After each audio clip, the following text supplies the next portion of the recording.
aquele momento ideal. Na verdade, por mais que a gente esteja passando por um momento ímpar na nossa vida, no mundo todo, as pessoas que têm necessidade de procurar algum médico, principalmente a ortopedia, em caso de doenças degenerativas, doenças crônicas, ela tem que manter as suas consultas de rotina, porque senão isso pode provocar um aumento das suas doenças, podem provocar o aumento dos seus sintomas e uma dificuldade do tratamento. Então, o paciente que tem alguma patologia, ele nunca pode deixar de ter seu acompanhamento médico, independente do que está acontecendo, porque os ambientes, os médicos, as clínicas, os laboratórios, eles estão preparados para poder receber esse paciente de uma forma segura.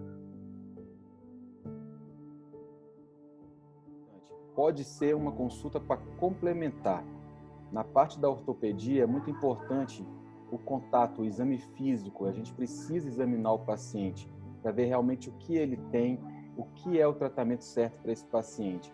Então, é claro que a gente pode evitar uma consulta de retorno, por exemplo, como a gente já sabe o diagnóstico do paciente, o tratamento que ele está fazendo, complementando com uma consulta telemedicina. Mas não trocar consulta presencial, eu estou falando isso do ponto de vista ortopédico, para uma consulta online.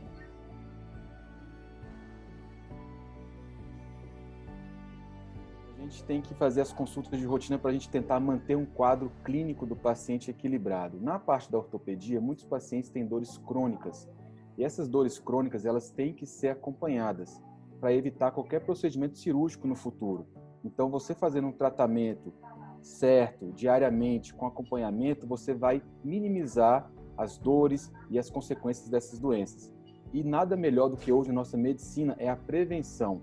Então, você tem que ter as consultas preventivas para poder você evitar algo de patologias mais graves que pode acarretar em alguma deformidade, algumas lesões mais graves, que tem que deixar você acamada, que deixar o paciente acamado, que deixar o paciente em procedimento cirúrgico, pacientes internados.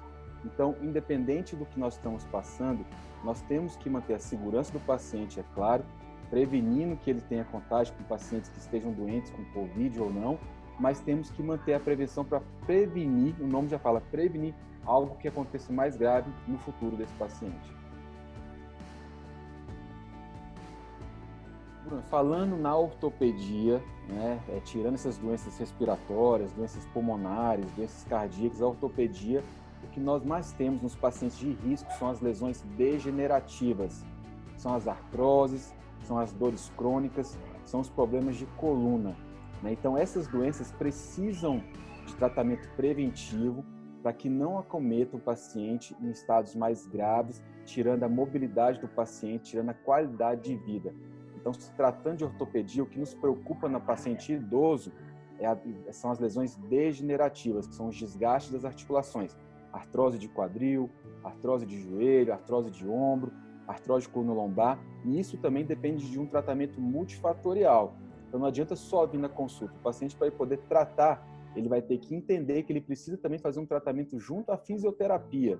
Então o paciente tem que tirar um pouquinho desse medo do Covid, tomar suas devidas prevenções, mas tem que fazer o tratamento junto com o ortopedista e com uma boa reabilitação.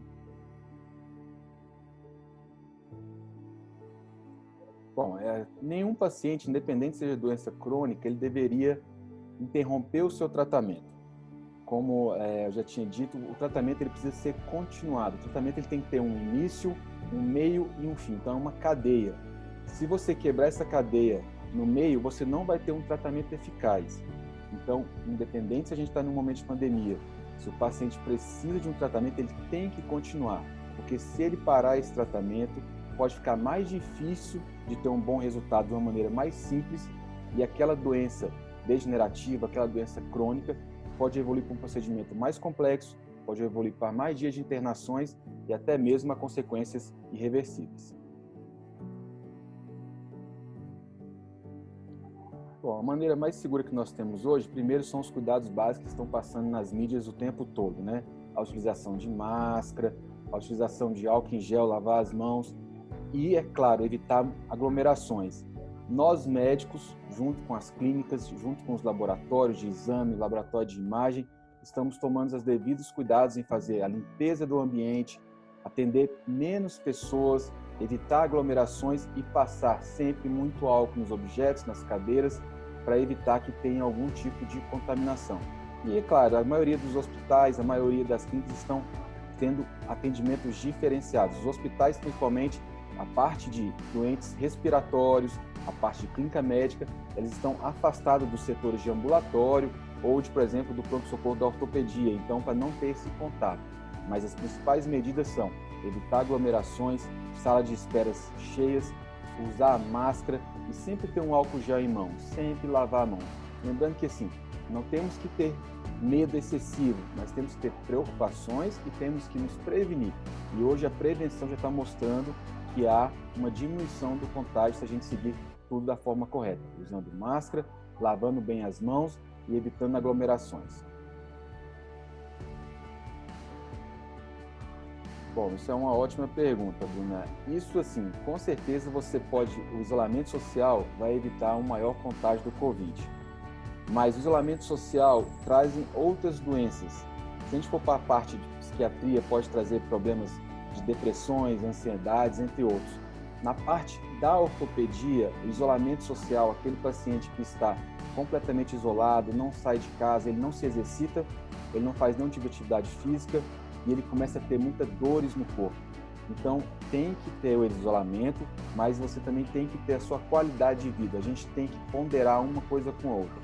Então, sim, o isolamento social ele traz danos à saúde, não só mental, como à saúde física do paciente.